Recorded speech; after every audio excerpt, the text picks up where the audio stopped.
Que a paz do Senhor esteja sobre você nesta manhã, tarde ou noite.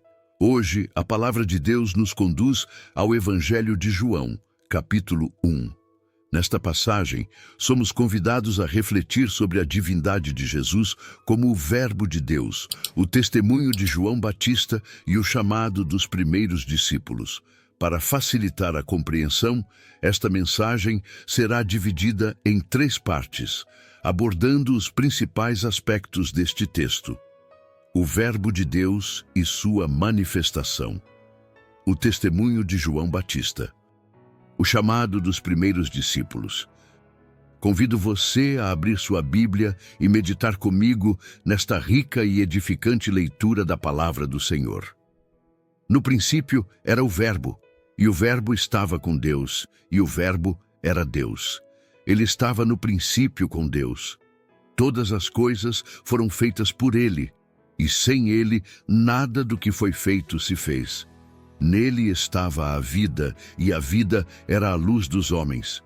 E a luz resplandece nas trevas, e as trevas não a compreenderam. Houve um homem enviado de Deus, cujo nome era João.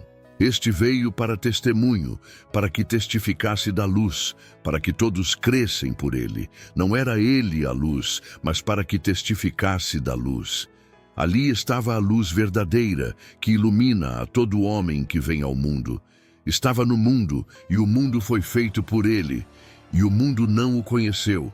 Veio para o que era seu, e os seus não o receberam. Mas a todos quantos o receberam, deu-lhes o poder de serem feitos filhos de Deus, aos que creem no seu nome, os quais não nasceram do sangue, nem da vontade da carne, nem da vontade do homem, mas de Deus. E o Verbo se fez carne, e habitou entre nós, e vimos a sua glória, como a glória do unigênito do Pai, cheio de graça e de verdade. João testificou dele e clamou, dizendo: Este era aquele de quem eu dizia: O que vem depois de mim é antes de mim, porque foi primeiro do que eu. E todos nós recebemos também da sua plenitude, com graça sobre graça, porque a lei foi dada por Moisés. A graça e a verdade vieram por Jesus Cristo. Deus nunca foi visto por alguém. O Filho unigênito, que está no seio do Pai, esse o revelou. E este é o testemunho de João, quando os judeus mandaram de Jerusalém sacerdotes e levitas, para que lhe perguntassem: Quem és tu? E confessou, e não negou. Confessou: Eu não sou o Cristo. E perguntaram-lhe: Então que?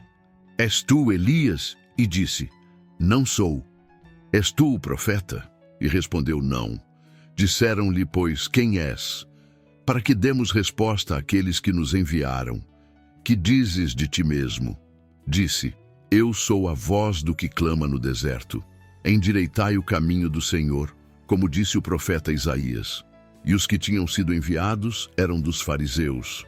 E perguntaram-lhe e disseram-lhe: Por que batizas, pois, se tu não és o Cristo, nem Elias, nem o profeta? João respondeu-lhes, dizendo: Eu batizo com água, mas no meio de vós está um a quem vós não conheceis. Este é aquele que vem após mim, que é antes de mim, do qual eu não sou digno de desatar a correia da alparca. Estas coisas aconteceram em Betânia, do outro lado do Jordão, onde João estava batizando. No dia seguinte, João viu a Jesus, que vinha para ele, e disse: Eis o Cordeiro de Deus, que tira o pecado do mundo. Este é aquele do qual eu disse: Após mim vem um homem, que é antes de mim, porque foi primeiro do que eu. E eu não o conhecia, mas para que ele fosse manifestado a Israel, vim eu, por isso, batizando com água. E João testificou, dizendo: Eu vi o Espírito descer do céu como pomba, e repousar sobre ele. E eu não o conhecia, mas o que me mandou a batizar com água, esse me disse: Sobre aquele que vires descer o Espírito e sobre ele repousar, esse é o que batiza com o Espírito Santo. Eu vi e tenho testificado que este é o Filho de Deus. No dia seguinte, João estava outra vez ali, e 2 dos seus discípulos, e vendo passar a Jesus, disse: Eis aqui o Cordeiro de Deus. E os 2 discípulos ouviram-no dizer isto, e seguiram a Jesus. E Jesus, voltando-se e vendo que eles o seguiam, disse-lhes: Que buscais? E eles disseram-lhe: Rabi, que traduzido quer dizer mestre, onde moras? Ele disse-lhes: Vinde e vede. Foram e viram onde morava, e ficaram com ele aquele dia. E era já quase a hora 10ª. Era André, irmão de Simão Pedro, um dos 2 que ouviram aquilo de João, e o haviam seguido. Este achou primeiro a seu irmão Simão, e disse-lhe: Achamos o Messias, que traduzido é o Cristo, e levou-o a Jesus. E olhando Jesus para ele, disse: Tu és Simão, filho de Jonas, tu serás chamado Cefas, que quer dizer Pedro. No dia seguinte, quis Jesus ir à Galiléia e achou a Filipe, e disse-lhe: Segue-me. E Filipe era de Betsaida, cidade de André e de Pedro. Filipe achou Natanael e disse-lhe: Achamos aquele de quem Moisés escreveu na lei e os profetas, Jesus de Nazaré, filho de José. Disse-lhe Natanael: Pode vir alguma coisa boa de Nazaré? Disse-lhe Filipe: Vem e vê. Jesus viu Natanael vir ter com ele e disse dele: Eis aqui um verdadeiro israelita, em quem não há dolo. Disse-lhe Natanael: Donde me conheces tu? Jesus respondeu e disse-lhe: Antes que Filipe te chamasse, te vi eu, estando tu debaixo da figueira. Natanael respondeu e disse-lhe: Rabi, tu és o Filho de Deus, tu és o Rei de Israel. Jesus respondeu e disse-lhe: Por que te disse: Vi-te debaixo da figueira, crês? Coisas maiores do que estas verás. E disse-lhe: Na verdade vos digo que daqui em diante vereis o céu aberto e os anjos de Deus subirem e descerem sobre o Filho do Homem. O Evangelho de João nos apresenta de maneira singular o caráter divino de Jesus Cristo e sua obra redentora. Começando com as palavras: No princípio era o Verbo, e o Verbo estava com Deus, e o Verbo era Deus. João estabelece uma conexão direta com Gênesis capítulo 1, versículo 1. Essa escolha não é acidental. Ela coloca Jesus no centro do ato criativo de Deus, afirmando sua eternidade, divindade e plena união com o Pai. Ele não é uma criação, mas o Criador, e por meio dele todas as coisas vieram a existir. Aqui, Jesus é revelado como a palavra viva de Deus, a expressão perfeita de sua vontade e caráter. A descrição de Jesus como o Verbo enfatiza sua capacidade de comunicar a Deus à humanidade. No contexto judaico, a palavra verbo, ou logos em grego, também reflete o conceito de sabedoria divina ativa na criação e na redenção. João apresenta Cristo não apenas como o agente criador, mas como aquele que é a fonte de toda a vida. Essa vida, por sua vez, é a luz que ilumina os homens. No versículo 4, lemos: Nele estava a vida, e a vida era a luz dos homens.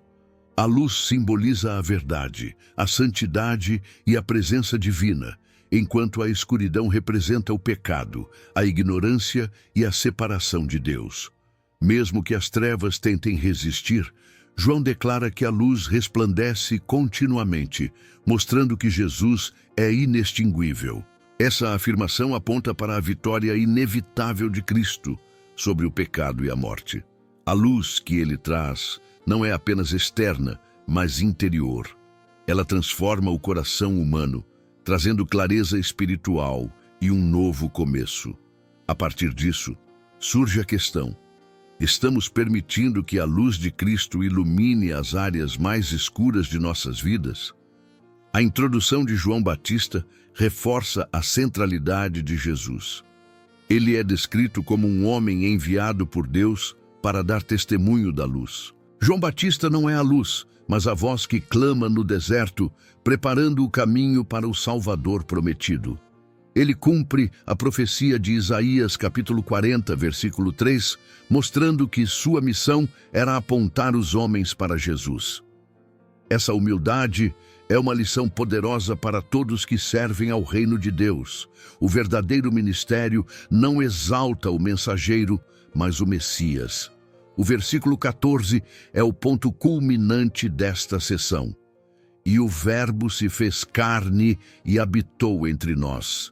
A encarnação de Jesus é o ato supremo de Deus ao aproximar-se da humanidade. Ele não apenas visitou a terra, ele armou sua tenda no meio de seu povo, assim como o tabernáculo no deserto simbolizava a presença de Deus entre os israelitas. Esse ato revela a profundidade do amor divino, pois Jesus assumiu a condição humana, incluindo as limitações e sofrimentos, para trazer salvação. Ele veio cheio de graça e verdade, oferecendo ao mundo o favor imerecido de Deus e a revelação plena de quem é o Pai. Entretanto, nem todos reconheceram ou aceitaram essa manifestação divina. João lamenta no versículo 11: Veio para o que era seu, e os seus não o receberam. Essa rejeição reflete a cegueira espiritual de muitos, mas não é o fim da história. Para aqueles que o receberam, ele concedeu o poder de se tornarem filhos de Deus. Este é um privilégio extraordinário, que não vem por descendência biológica ou esforço humano, mas pela vontade soberana de Deus. É um lembrete de que nossa filiação divina não é mérito nosso, mas fruto da graça. João Batista também destaca a preeminência de Cristo, afirmando que ele existia antes de si mesmo, apesar de ter nascido depois. Isso reforça a eternidade de Jesus e sua superioridade em relação a qualquer profeta ou líder religioso. Além disso, a afirmação de que todos nós recebemos também da sua plenitude, com graça sobre graça, versículo 16, aponta para a abundância de bênçãos espirituais que encontramos em Cristo. Enquanto a lei dada por Moisés revelou o padrão de Deus, a graça e a verdade trazidas por Jesus oferecem a capacidade de viver de acordo com esse padrão. Este trecho nos desafia a refletir sobre a nossa resposta ao Verbo encarnado. Estamos dispostos a recebê-lo plenamente, permitindo que sua luz transforme nossas vidas? Reconhecemos que a graça de Deus é suficiente para suprir todas as nossas necessidades espirituais? Compreendendo a profundidade da manifestação do Verbo e a luz que ele traz ao mundo, somos levados ao testemunho de João Batista, que identifica Jesus como o Cordeiro de Deus, trazendo uma nova dimensão ao plano de salvação. O testemunho de João Batista. Após a introdução do Verbo de Deus, o Evangelho de João nos leva ao testemunho de João Batista, um personagem central na preparação para o ministério público de Jesus. João Batista, comissionado por Deus, é a voz que clama no deserto, anunciando a chegada do Messias. Sua humildade e clareza de missão nos ensinam lições profundas sobre submissão e serviço no reino de Deus. O texto começa com os líderes religiosos enviando sacerdotes e levitas para perguntar a João quem ele era. Essa investigação reflete a tensão espiritual da época, onde muitos aguardavam o Messias, mas tinham expectativas equivocadas sobre sua identidade e missão. João, no entanto, responde com uma declaração simples e enfática: Eu não sou o Cristo. Sua resposta é um testemunho de humildade. Ele sabia que não era o centro da narrativa, mas um servo apontando para o verdadeiro Salvador. Os questionadores insistem, perguntando se João era Elias ou o profeta prometido. João nega essas identificações, deixando claro que sua missão não era atrair atenção para si, mas para aquele que viria depois dele. Ele se descreve como a voz do que clama no deserto. Versículo 23, citando Isaías, capítulo 40, versículo 3. Essa declaração conecta seu ministério ao cumprimento das profecias messiânicas, reforçando que ele era o precursor do Senhor. Quando pressionado a explicar por que batizava, João responde: Eu batizo com água, mas no meio de vós está um a quem vós não conheceis. Versículo 26. Essa afirmação destaca tanto sua função como precursor quanto a cegueira espiritual dos líderes religiosos. Eles estavam buscando o Messias, mas não reconheciam que ele já estava entre eles. O ponto culminante deste segmento ocorre no dia seguinte, quando João Batista vê Jesus e declara: Eis o Cordeiro de Deus que tira o pecado do mundo. Versículo 29. Essa declaração é rica em significado teológico. Ao chamar Jesus de Cordeiro de Deus, João conecta sua missão ao sistema sacrificial do Antigo Testamento. Assim como o Cordeiro Pascal, em Êxodo capítulo 12, salvou os israelitas do julgamento divino, Jesus é o sacrifício perfeito que remove os pecados de toda a humanidade. Ele não é apenas um líder ou profeta, ele é o Salvador, enviado para reconciliar o homem com Deus. João também dá testemunho de um evento extraordinário. Ele viu o Espírito Santo descer sobre Jesus como uma pomba. Ele afirma que foi instruído por Deus a reconhecer o Messias por esse sinal. Sobre aquele que vires descer o Espírito e sobre ele repousar, esse é o que batiza com o Espírito Santo. Versículo 33. Essa visão autêntica a identidade divina de Jesus e destaca sua autoridade espiritual. Enquanto João batizava com água, um símbolo de arrependimento, Jesus batizaria com o Espírito Santo, trazendo uma transformação espiritual completa. A humildade de João Batista é novamente evidente quando ele declara: do qual eu não sou digno de desatar a correia da alparca. Versículo 27.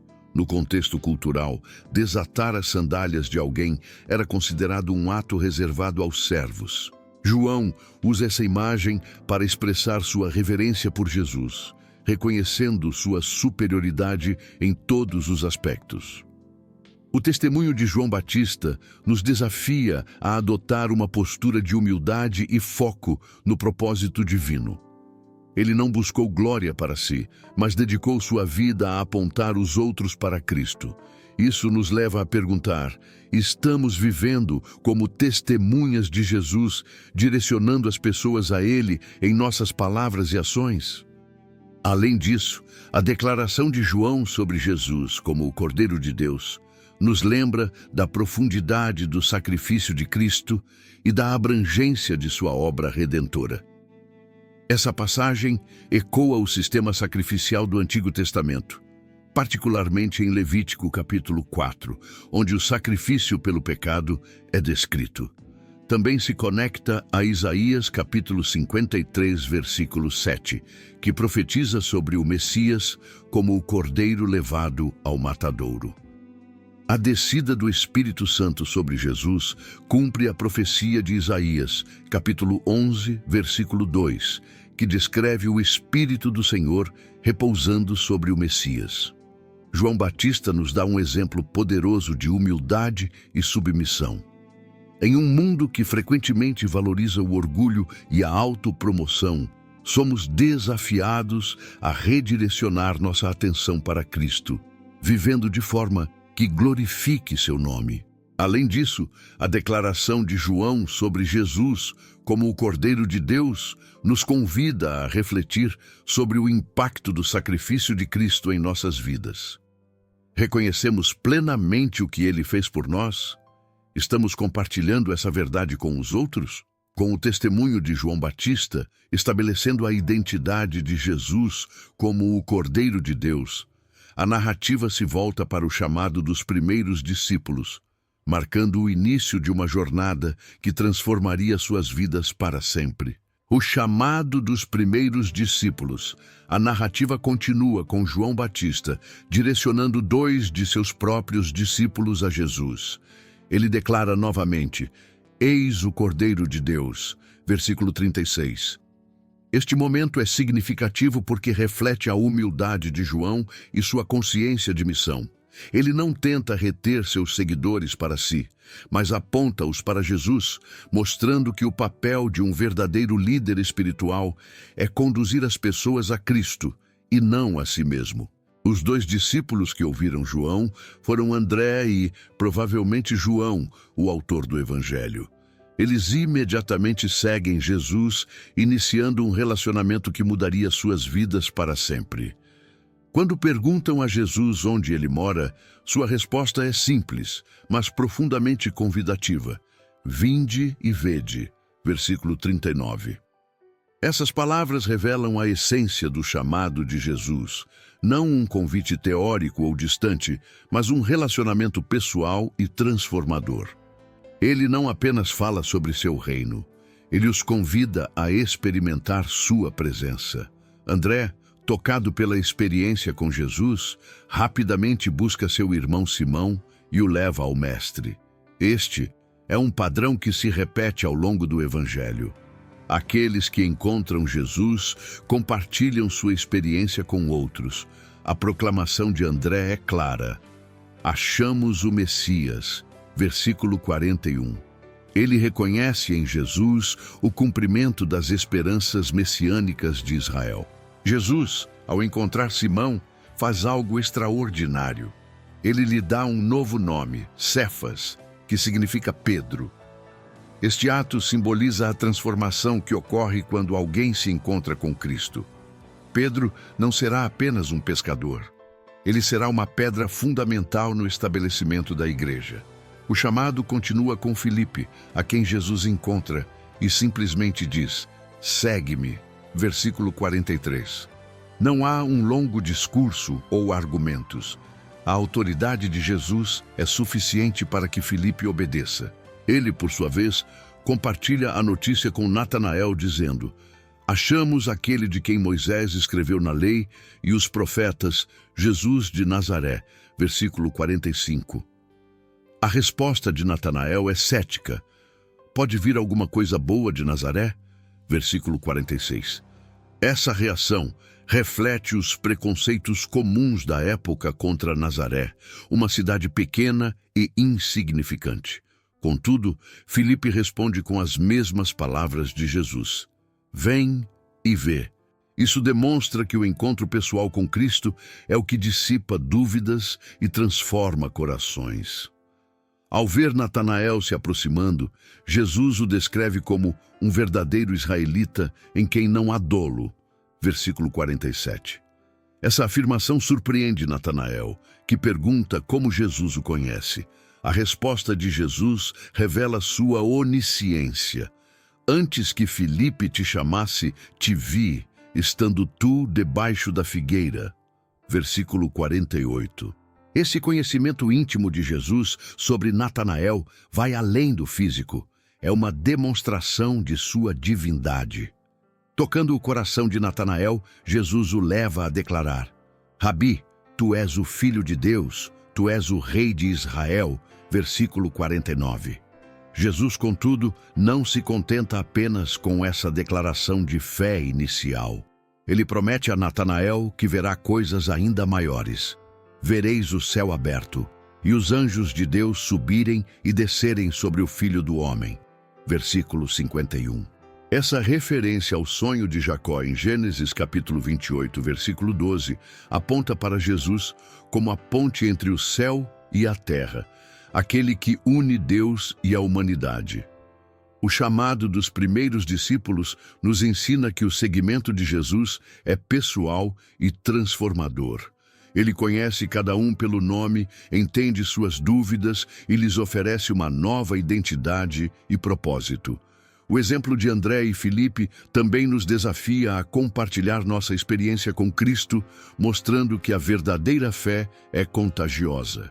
A promessa de Jesus a Natanael nos lembra que, ao segui-lo, veremos sua glória de formas que jamais poderíamos imaginar. O chamado dos discípulos ecoa outros momentos de transformação na Bíblia, como o chamado de Abraão em Gênesis capítulo 12 e de Moisés em Êxodo capítulo 3. Em ambos os casos, Deus chama pessoas comuns para cumprir propósitos extraordinários.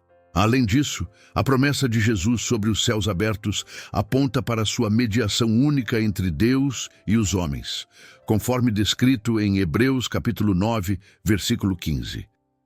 Esta passagem nos desafia a refletir sobre nosso próprio chamado.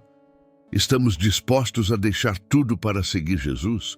Reconhecemos a nova identidade e o propósito que Ele nos dá? Assim como os primeiros discípulos, somos chamados a compartilhar a boa notícia com os outros, confiando que Jesus é suficiente para tocar e transformar corações. Encerramento natural. Ao testemunharmos o impacto de Jesus na vida dos primeiros discípulos, somos desafiados a refletir.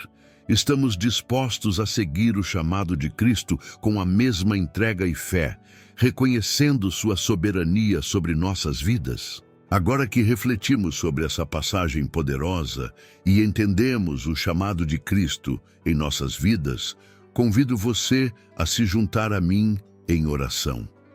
Vamos entregar nossos corações ao Senhor, pedindo que Ele nos capacite a responder ao seu chamado com fé e obediência.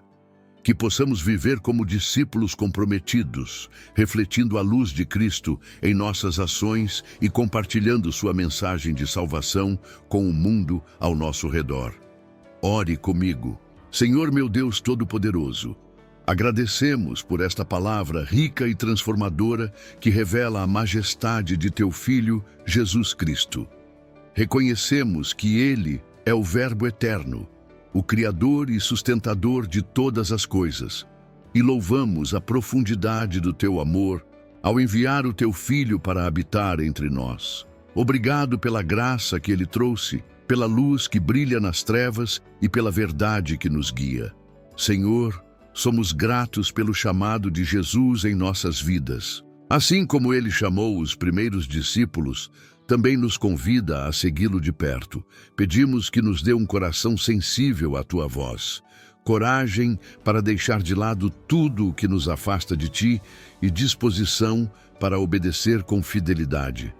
Que possamos reconhecer o Teu chamado em cada área de nossa vida e responder com prontidão e alegria. Oramos para que, assim como André, Filipe e Natanael, sejamos instrumentos para levar outros ao encontro com Cristo. Que possamos testemunhar com ousadia e amor, apontando as pessoas para o Cordeiro de Deus que tira o pecado do mundo. Ajuda-nos a viver de forma a refletir a luz de Cristo, sendo verdadeiras testemunhas do Teu poder e da Tua graça. Senhor, pedimos também que fortaleça nossa fé. Assim como Natanael reconheceu Jesus como o Filho de Deus, queremos confessar com nossos lábios e viver com nossas ações que Ele é o Senhor das nossas vidas. Quando enfrentarmos dúvidas ou desafios, lembra-nos da Tua fidelidade e da promessa de que veremos coisas ainda maiores em Cristo. Intercedemos por todos os que ainda não reconheceram Jesus como o Salvador. Que o Espírito Santo toque seus corações, trazendo luz onde há trevas e esperança onde há desespero. Usa-nos como instrumentos em Tuas mãos para levar a mensagem do Evangelho àqueles que estão perdidos. Pai, ajuda-nos a viver de maneira digna do Teu chamado. Transforma nossas vidas para que sejamos exemplos vivos do Teu amor e bondade. Capacita-nos a seguir os passos de Cristo com humildade, fé e obediência. Colocamos tudo diante de Ti, confiando que estás no controle e que, em Cristo, todas as coisas cooperam para o nosso bem. Oramos com gratidão, fé e esperança. Em nome de Jesus Cristo, Teu Filho amado, oramos e agradecemos. Amém.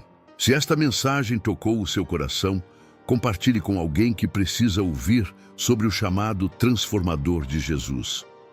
Que esta palavra alcance muitos corações e inspire vidas a seguirem a Cristo com fé e obediência.